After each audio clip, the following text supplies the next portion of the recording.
Classification of feedback amplifiers या पुनर्निवेशी प्रवर्धकों का वर्गीकरण किस प्रकार से होता है उसके बारे में बातचीत करेंगे। पुनर्निवेशी प्रवर्धक या फीडबैक एम्पलीफायर में निवेशी तथा निर्गम चरों का प्रतिचयन धारा व वोल्टता के रूप में किया जा सकता है। निवेशी तथा निर्गम के संयोजन से 4 प्रकार के पुनर्निवेशी प्रवर्धकों का निर्माण संभव है। पुनर्निवेशी प्रवर्धक के विभिन्न प्रकार के होते हैं: श्रेणीवार समांतर पुनर्निवेशी या श्रेणी वोल्टता पुनर्निवेश, सीरीज पैरेलल फीडबैक और वोल्टेज सीरीज फीडबैक। दूसरा होता है समांतर श्रेणी पुनर्निवेश या पार्श्व धारा पुनर्निवेश, पैरेलल सीरीज फीडबैक और करंट सीरीज फीडबैक। समांतर पुनर्निवेश या पार्श्व वोल्टता पुनर्निवेश, पैरेलल फीडबैक और वोल्टेज शंट फीडबैक। उसके बाद बात करते हैं श्रेणी पुनर्निवेश या श्रेणी धारा पुनर्निवेश, सीरीज फीडबैक और करंट सीरीज फीडबैक के बारे में हम बात करते हैं। जैसे कि हमने इस चित्र में दर्शाया है, वोल्टता पुनर्निवेश में पुनः निवेशित संकेत निर्गम वोल्टता व समानुपाती होते हैं, चाहे लोड प्रतिबाधा कुछ भी हो, जबकि धारा पुनर्निवेश में पुनर्निवेशी धारा संकेत निर्गम धारा के समानुपाती होती है तथा लोड धारा प्रतिबाधा के ऊपर निर्भर नहीं करती। वोल्टता तथा धारा दोनों प्रकार के संकेतों को निवेशी संकेत की श्रेणी में समांतर क्रम में पुनर्निवेश कराया जा सकता है। श्रेणी पुनर्निवेश या सीरीज फीडबैक संयोजन में प्रवर्धकों की निवेशी प्रतिबाधा में वृद्धि होती है, जबकि पार्श्व पथ पुनर्निवेश या शंट सीरीज फीडबैक संयोजन में प्रवर्धकों की निवेशी प्रतिबाधा में कमी होती है। वोल्टता पुनर्निवेश या वोल्टेज फीडबैक में निर्गम प्रतिबाधा में कमी, जबकि धारा पुनर्निवेश करंट फीडबैक में निर्गम प्रतिबाधा में वृद्धि होती है। अधिकांश सोपानी प्रवर्धकों कैस्केडेड एम्पलीफायर्स में निवेशी प्रतिबाधा अधिक व निर्गम प्रतिबाधा कम ली जाती है। दोनों स्थितियों में वोल्टता श्रेणी पुनर्निवेश संयोजन द्वारा प्राप्त की जा सकती है। वोल्टता श्रेणी पुनर्निवेश प्रवर्धक या voltage series amplifier feedback amplifier. जैसे कि हमने इस चित्र में दर्शाया है, पुनर्निवेश प्रवर्धक प्रदर्शित होता है। इस परिपथ में मुख्य प्रवर्धक की लब्धि ए पुनर्निवेश अनुपात बीटा Vs, पुनर्निवेश वोल्टता Vf और निर्गम वोल्टता V0 होती है। जैसे कि हमने इस चित्र में दर्शाया है, हम जानते हैं कि beta is equal to VF/V0, अतः पुनर्निवेश जाल में निर्गत वोल्टता Vf is equal to beta V0। पुनर्निवेश जाल में निर्गत वोल्टता निवेशी वोल्टता व श्रेणी क्रम में तथा विपरीत कला में होती है। अतः मूल प्रवर्धक की निवेशी वोल्टता Vi is equal to Vs minus Vf is equal to Vs minus beta V0। मूल प्रवर्धक की लब्धि A is equal to V output by V input, मतलब कि VO बाई VI, और निर्गम वोल्टता VO is equal to AVI is equal to AVS minus beta V0। अतः पुनर्निवेश के साथ प्रवर्धक की समग्र लाभ ओवरऑल गेन या पुनर्निवेशी प्रवर्धक की लब्धि या लाभ EF is equal to V output by V source. तो V आउटपुट हो जाता है V source minus beta V0 is equal to AVS minus A beta V0। V0 plus beta AV0 is equal to AVS, 1 plus beta A into V0 is equal to AVS। अब इस equation से हम ये प्राप्त करते हैं कि AF is equal to V output by V source. इसको हम लिख सकते हैं A divide by 1 plus beta A। अतः ऋणात्मक पुनर्निवेश के कारण प्रवर्धक लाभ में कमी होती है। वोल्टता पार्श्व पुनर्निवेश या voltage shunt series feedback amplifier क्या होता है उसके बारे में हम बात करेंगे। जैसे कि हमने इस चित्र में दर्शाया है, वोल्टता पार्श्व पुनर्निवेश प्रवर्धक प्रदर्शित करते हैं। इस परिपथ में II निवेशी धारा, IF पुनर्निवेशी धारा, IS स्रोत धारा व VO निर्गम वोल्टता होती है। इस परिपथ में पुनर्निवेश संकेत निर्गम वोल्टता VO के समानुपाती होती है तथा निवेशी संकेत के समांतर क्रम में लगाया जाता है। मूल प्रवर्धक अंतराल प्रतिरोधक प्रवर्धक होता है, जिसके लिए निर्गम संकेत वोल्टता VO तथा निवेशी संकेत धारा II है। मूल प्रवर्धक का लाभ A is equal to VO by II, A का मात्रक ओम होता है। निर्गम वोल्टता VO is equal to AII। पुनर्निवेशी जाल की लब्धि beta is equal to IF divide by VO। अतः पुनर्निवेश धारा IF is equal to beta V0। चित्र से स्पष्ट होता है कि स्रोत धारा IS मूल प्रवर्धक में निवेशी धारा व पुनर्निवेशी धारा का योग के तुल्य होती है। IS equal to II plus IF is equal to II plus beta V0। अतः पुनर्निवेशी के साथ समग्र धारा लाभ या पुनर्निवेशी प्रवर्धक के धारा लाभ EF is equal to VO by IS is equal to VO divide by II plus beta V0।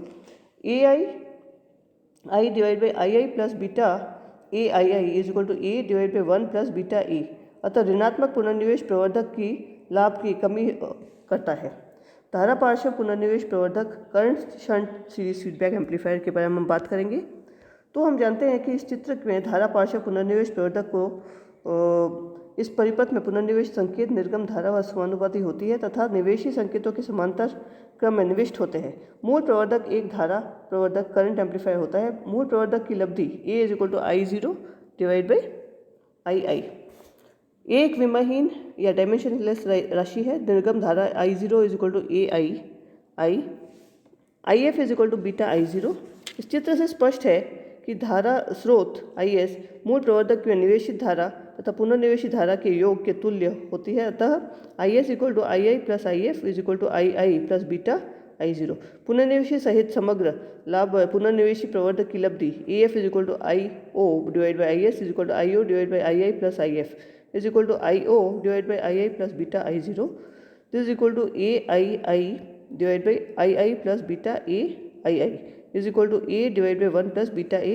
अतः ऋणात्मक तथा पुनर्निवेश से प्रवर्धक लब्धि में कमी हो जाती है। धारा श्रेणी पुनर्निवेश प्रवर्धक करंट सीरीज फीडबैक एम्पलीफायर के बारे में हम बात करेंगे। धारा श्रेणी पुनर्निवेश प्रवर्धक को प्रदर्शित करता है। इस परिपथ के पुनर्निवेशी संकेत निर्गम धारा I0 की समानुपाती होती है तथा निवेशी परिपथ की वोल्टा स्रोत VS के साथ श्रेणी क्रम में लगाया जाता है। मूल प्रवर्धक अंतराचालकता प्रवर्धक ट्रांस कंडक्टेंस एम्पलीफायर होता है क्योंकि इसका निवेशी संकेत VI तथा निर्गम संकेत धारा I0 है। मूल प्रवर्धक का लाभ A = I0 divide by VI और A का मात्रक साइमन होता है। निर्गम धारा I0 = AVI। पुनर्निवेशी जाल की लब्धि बीटा = VF बाई I0। अतः पुनर्निवेशी वोल्टा VF = बीटा I0। इस चित्र से स्पष्ट है कि आपूर्ति वोल्टा VS निवेशी वोल्टा VI व पुनर्निवेशी वोल्टा VF के योग के तुल्य होता है। अतः PS = VI + VF। VI + beta I0 VI + beta A VI = 1 + beta A VI। तथा पुनर्निवेशी प्रवर्धक की लब्धि AF = I0 divide by VS = I0 divide by VI + VF। This = I0 VI + beta I0 = AVI VI divide by beta A VI = A divide by 1 + beta A। अब हम बात करते हैं धारा श्रेणी पुनर्निवेश प्रवर्धक या करंट सीरीज फीडबैक एम्पलीफायर क्या होता है। जैसे कि हमने इस चित्र में दर्शाया है, धारा श्रेणी पुनर्निवेश प्रवर्धक को इस परिपथ में पुनर्निवेश संकेत निर्गम धारा I0 के समानुपाती होता है तथा निवेशी परिपथ में वोल्टा स्रोत VS के साथ श्रेणी क्रम में लगाया जाता है।